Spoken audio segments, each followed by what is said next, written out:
त्रास असतो पहा. आपल्याजवळ येणार, आपले पंख मोजणार, म्हणजे आपण असतो, पण त्यांना आपलं अस्तित्व, आपली प्रगती आहे ना,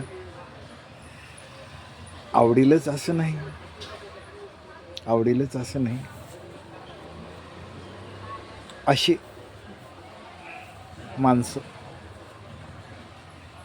नो, अतिवार्ता नको, शांत राहा, निवांत राहा.